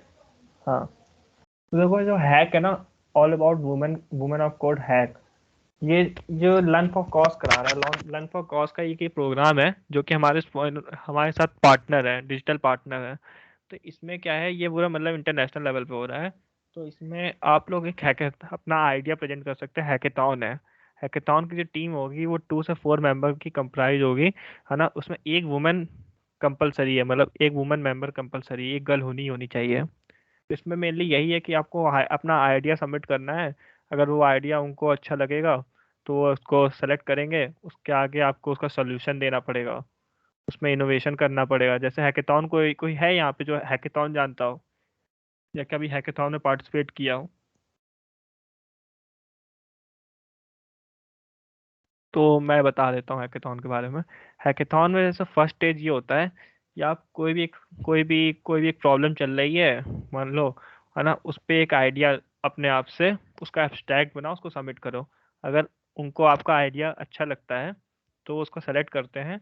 आपको उसका फिर सेकंड में प्रेजेंटेशन देना पड़ता है उस आइडिया के बारे में, प्रॉब्लम के बारे में। अगर आपको प्रेजेंटेशन में सेलेक्ट हो जाता है तो आपको उसको एक डिजिटल मतलब एक मॉडल देना पड़ता है कि आपको प्रॉब्लम कैसे सही करोगे। मान लो जैसे अभी कोविड हुआ था, तो कोविड में सबसे पहले देखा होगा कि सैनिटाइजेशन के लिए क्या आया था, एक तुम्हारा क्या कहते हैं सैनिटाइजेशन टनल करके आया था। तो तुम कोविड के लिए क्या सोल्यूशन दे सकते थे कि एक हम लोग सैनिटाइजेशन टनल का यूज करते हैं। उसके सैनिटाइजेशन टनल से क्या होगा कि लोग विदाउट टच क्या कहते हैं सब सैनिटाइज हो जाएंगे तो कोविड नहीं होगा। तो उसका आइडिया, एक प्रॉब्लम क्या हुई, कोविड हुआ, प्रॉब्लम का आइडिया क्या हुआ, सैनिटाइजेशन टनल हुआ। सैनिटाइजेशन टनल की हेल्प से हम लोग क्या कहते हैं सैनिटाइज कर देंगे विदाउट टचिंग, विदाउट कांटेक्ट। तो उस आइडिया को दिया, वो अब्स्ट्रैक्ट हो गया, वो आपका सेलेक्ट होगा। सेकेंड राउंड में आपको उसके प्रेजेंटेशन देनी पड़ेगी। प्रेजेंटेशन या तो वर्किंग मॉडल, वो वर्किंग मॉडल सेलेक्ट हो जाता है तो वो आपके साथ मिलकर उस पर काम करते हैं आगे। आपको पूरा अपॉर्चुनिटी देते हैं कि आपका जो सोल्यूशन सेलेक्ट हुआ है उस पर आपको वो अपनी टीम के साथ आपको उसको उस पर बिल्ड करने का, इनोवेट करने का मौका देते हैं, चांस देते हैं। तो मेनली हैकेथॉन ये है। तो उसमें 2 से 4 मेंबर की टीम होगी, उसमें एक वुमेन मेंबर कंपलसरी है। और तुम्हारे इसमें समिट में जाओ नितेश।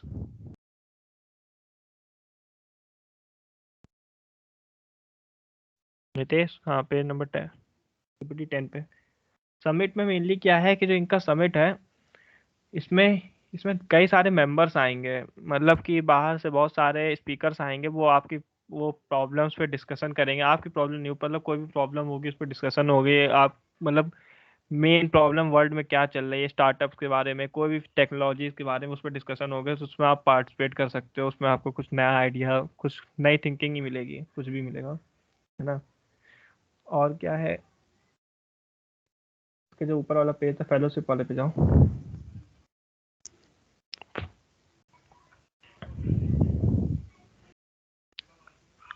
नितेश फेलोशिप देखो, ये 250 फीमेल्स अपॉर्चुनिटी बहुत अच्छी है इसमें, मतलब फीमेल के लिए है मेनली। तो इसमें 250 फीमेल को लोग सेलेक्ट करेंगे और उनको सॉफ्टवेयर डेवलपमेंट एंड रिसर्च क्या कहते हैं अपॉर्चुनिटी प्रोवाइड करेंगे।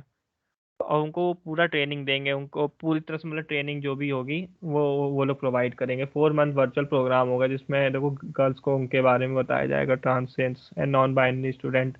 उसके बाद उनको सॉफ्टवेयर डेवलपमेंट में रिमोट इंटर्नशिप मिलेगी, मतलब आप घर से ही काम करोगे टेक्नोलॉजी पे। तो इसमें आप लोग पार्टिसिपेट करो, लिंक आप लोग को ग्रुप में मिल जाएगी। मेनली वुमेन के लिए तो बहुत अच्छी अपॉर्चुनिटी है, और लड़के भी बॉयज़ भी अगर हैकेथॉन में पार्टिसिपेट करना चाह रहे हैं तो एक वुमेन को लेके, एक गर्ल को लेके टीम में पार्टिसिपेट कर सकते हैं।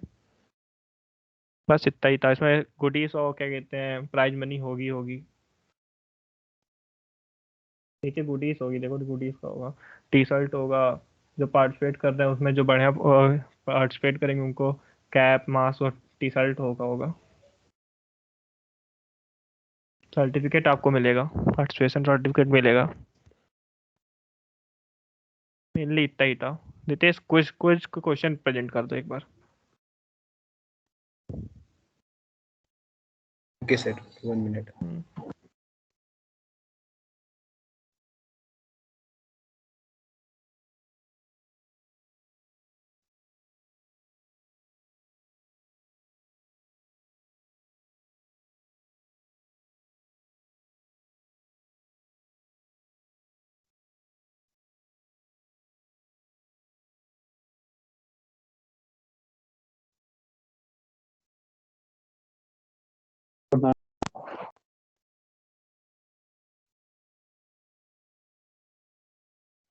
अच्छा, तब तक तुम लोग ये बताओ क्विज कैसा था तुम लोग का? सर अच्छा गया था सर। बढ़िया था क्वेश्चंस कैसे पढ़ाया गया उसके हिसाब से कैसे क्वेश्चन? सर, बेसिक क्वेश्चंस थे। यस सर, रिलेटेड क्वेश्चन थे। अच्छा, मतलब अच्छा लगा तुम लोग को क्विज देके? Yes sir. और भी ऐसे क्विज देना चाहोगे आगे? Yes sir. Yes sir. Sure sir. अच्छा देखो, आज वैसे भी बहुत लेट हो चुका है, और क्विज का फॉर्म हम कल डिस्कस करें तो ठीक रहेगा, क्या कहते हो? Yes sir. Yes sir. ठीक है, यस सर। ठीक है, क्विज हम कल डिस्कस कर लेंगे। अच्छा, कुछ एक्साइटिंग करना चाहोगे? जैसे तुमने कल इमोजी बनाए थे, कोई फॉर्म बनाया था। Yes sir. तो जैसे कि किसी ने पूछा था पता है कि अभी नहीं, हम लोग के एलुमनाई के साथ सेशन भी होने वाले हैं। यस सर, सर कोई सरप्राइज देने वाले थे आप लोग। हाँ नितेश, इनको जरा सेशन के बारे में बता दो। हाँ देखो, हमारे एक्स एलुमनाई, मतलब एलुमनाई जो कि बहुत अच्छी कंपनी में प्लेस्ड है, उनके साथ तुम लोग का सेशन रखा गया है। तुम्हें जो भी करियर से रिलेटेड डाउट्स हैं, चाहे कुछ भी, एनीथिंग के कैसे मैनेज करें स्टडी को पढ़ाई के साथ, कोडिंग करते समय स्टडी को कैसे मैनेज करें, कुछ भी हो तुम उनसे पूछ लेना, अपने क्वेश्चन फ्रेम कर देना। फॉर्म सर्कुलेट हो जाएगा तुम्हारे जितने भी, जिस ग्रुप में भी होगे तुम, 1 में या 2 में, तो भर देना उस फॉर्म को, और देखना सेशन में तुम्हें बहुत मजा आएगा और तुम्हारे सारे डाउट्स क्लियर हो जाएंगे। और आज जो पढ़ा है तुम लोगों ने उसके बारे में भी, जैसे कल आपने एसवीजी पढ़ा था तो बहुत लोगों ने भेजा था, आज भी प्रैक्टिस करके भेजना। हाँ सर, मैं अभी आज इनको प्रैक्टिस के लिए एक चीज बता दे रहा हूँ। जैसे किसी ने एक पूछा था कि बाउंस वाला कैसे करते हैं, ठीक है, बाउंस टेक्स्ट जो भी था, मैं उसे बता दूं? एक्साइटेड हो तुम लोग? रिस्पॉन्ड यस करो। सर। Yes sir. अच्छा यस सर, ठीक है, बताइए। यस सर, बता देंगे, बताते हैं।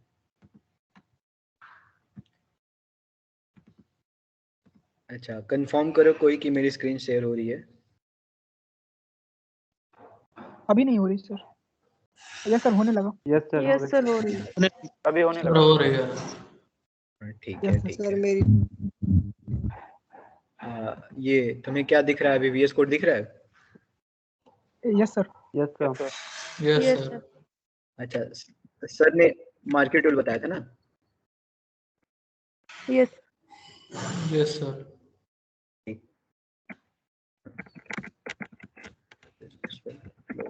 From left to right, ठीक।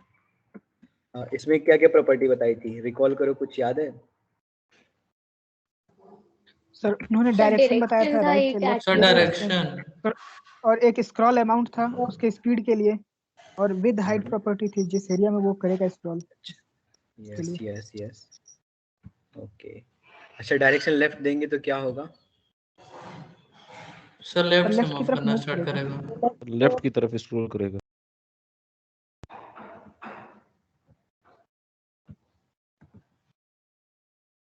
अच्छा, ये दिख रहा है लेफ्ट की तरफ स्क्रॉल करते हुए? Yes sir. Yes sir. Yes sir. ठीक ठीक।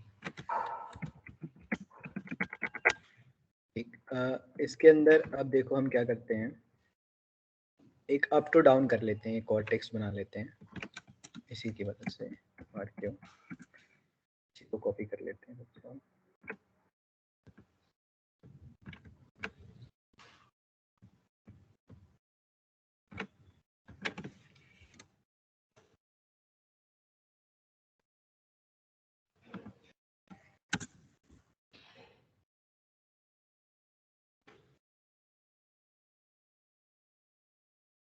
देखो एक अप डाउन हो रहा है, एक लेफ्ट टू राइट आ रहा है, ठीक है, दिख रहा है?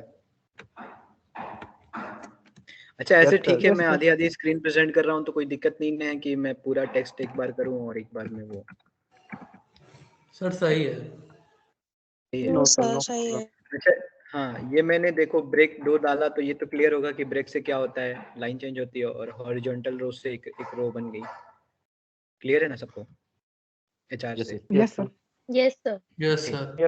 अब ये डायरेक्शन डाल दिया, जैसे तुम लोग ने बताया कि विड्थ डाल सकते हैं, विड्थ मैंने ले ली 250 नहीं, हम 450 लेते हैं, 450 पिक्सल्स, और हाइट ले लेते हैं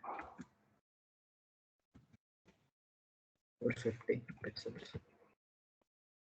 देखो थोड़ा ये ज्यादा एरिया ले रहा है ना? तो अब तुम्हें मेनली जो बताना था वो बाउंस बताना था, ठीक है? अब बाउंस बताते हैं। बाउंस होता क्या है, बाउंस कैसे करेगा ये? तो उसके लिए एक प्रॉपर्टी होती है तुम्हारी बिहेवियर, उसको तुम सेट कर दोगे अल्टरनेट। अब देखो थोड़ा हम हाइट इसका कम कर देते हैं, हाइट लेट से हम 250 कर देते हैं। देखो बाउंस बैक कर रहा है, देखना कर रहा है। Hello, yes sir. Yes sir. अब देखो इससे भी एक्साइटिंग तुम्हें कुछ बताता हूँ कि तुमने एसवीजी पढ़ा होगा। Yes sir. हाँ, अब देखो उसका यूज करके हम बाउंस बैक कराते हैं। इस टेक्स्ट को मैं हटा देता हूँ यहाँ से, टेक्स्ट एंटर।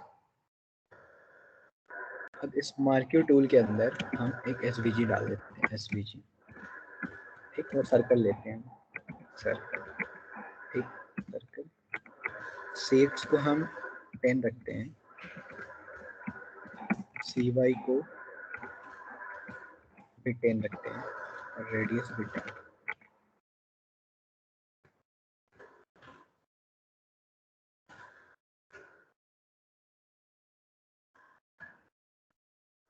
देख रहे हो एक सर्कल दिख रहा है, बाउंस बैक कर रहा होगा, ठीक? Yes sir. Yes sir. हाँ, तो देखो अप डाउन कर रहा है।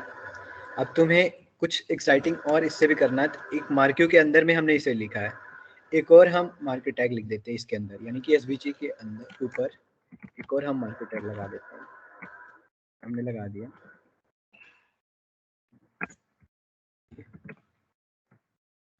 और इसको यहाँ से क्लोज कर देते हैं, ठीक हो गया। कुछ दिखा और एक्साइटिंग? अब चीजें क्लियर हैं कि नहीं तुम लोग को? यस सर क्लियर है। जिगजैग मोशन कर रहा है सर। हाँ, इस वाले का डायरेक्शन अगर हम लेफ्ट कर देते हैं तो देखो क्या होता है, और इसका भी विड्थ सेट कर देते हैं,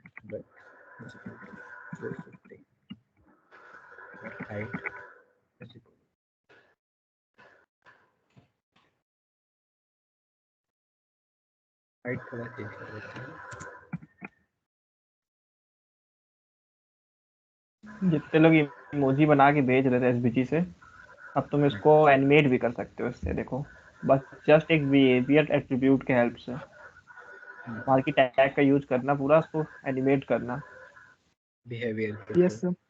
तो थोड़ा डिस्प्लेस तुम्हारा आज का लैग हाँ स्क्रीन। ओके सर, ठीक है। ठीक है, तो बस यही था कि आज इससे तुम कुछ एक्साइटिंग करना और बना के ग्रुप में भेजना, मैं कोड भेज दूंगा, ठीक है? Okay sir. Yes sir. Yes sir.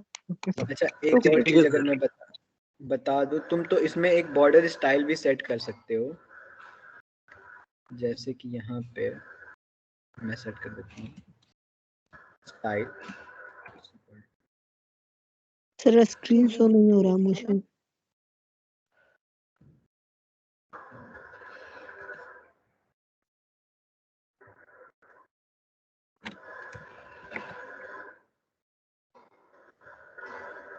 अब ठीक है, मैंने इसका यूज किया है। Yes sir. तो बनाओगे आज एक्साइटिंग कुछ? सर मुझे यस स्क्रीन नहीं सर। दिख रहा। Yes sir. सर पिनबॉल की तरह हो गया। चलो, और चाहो तो उसको करने के बाद सोशल मीडिया में भी आरसी को टैग करके अपने डाल सकते। तो हाँ, तो ऐसे ही एक्साइटिंग सेशन के लिए लास्ट तक रुक जाना। डेली कुछ ना कुछ मैं एक्साइटिंग अगर रहूंगा तो बताऊंगा जरूर। बाकी मजा आ रहा है ना क्लासेस में? Yes sir. Yes sir. Yes sir. ठीक है, देखो फॉर्म आ गया होगा वुमेन ऑफ कोड के लिए। अरे वो मैम से, जो एलुमनस हमारी मैम आएंगी, उनसे क्वेश्चंस पूछने के लिए तुम लोग थोड़ा भर देना उनसे, और अटेंडेंस भी भर देना। और बाकी ये जो टास्क है आज का, इसे भी कुछ एक्साइटिंग बना के ही भेजना। ठीक है, अब मीटिंग।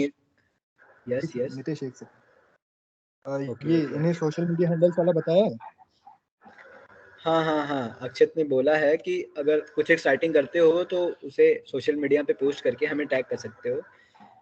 हम अपने हमारे इंस्टाग्राम पेज को तुम फॉलो कर लेना, और फेसबुक को भी।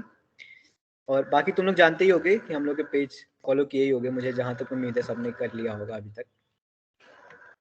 तो कुछ एक्साइटिंग करना तो पोस्ट हमें करना, पेज पे या टैग कर। स्टोरी लगाना तो टैग कर देना। हाँ, तो हम उसे पेज क्या पे। करेंगे, जिनके हमें Yes, बेस्ट sir. लगेंगे हम उन्हें रीशेयर करेंगे, और जब तुम्हें एंड में एक्सीलेंस सर्टिफिकेट मिलेगा तो जिनके जिनके बेस्ट लगेंगे या जिन्होंने भी हमें टैग किया होगा, हम उन्हें एक्सीलेंस सर्टिफिकेट के लिए भी कंसिडर करेंगे। मतलब लाइक इट्स लाइक तुम्हारे एक मार्क्स की तरह होगा वो, कि वो तुम्हें थोड़ा सा ऊपर रखेगा चीजों से। क्विज के भी मार्क्स तुम्हारे कंसिडर हो रहे हैं, ये भी होगा, और एंड प्रोजेक्ट भी कंसिडर होगा। ठीक है? Yes sir. Yes sir. Sir Insta ID बता दीजिएगा। क्या क्या? हाँ, वो सब Insta तुम्हें ID लिंक ग्रुप पे ग्रुप्स में प्रोवाइड कर दिया है। कर दी जाएगी सारे कुछ। बाकी तुम रोबोटिक्स लैब लिखो यार, तुरंत तुम्हें मिल जाएगा। रोबोटिक्स लैब MMUT सर्च मारो। यस सर, मैंने फॉलो किया है उसको। बिल्कुल। तो कैन बी लीव। हाँ, एकदम बिल्कुल। क्लास खत्म हो चुकी है। Good evening everyone, leave, you can leave now.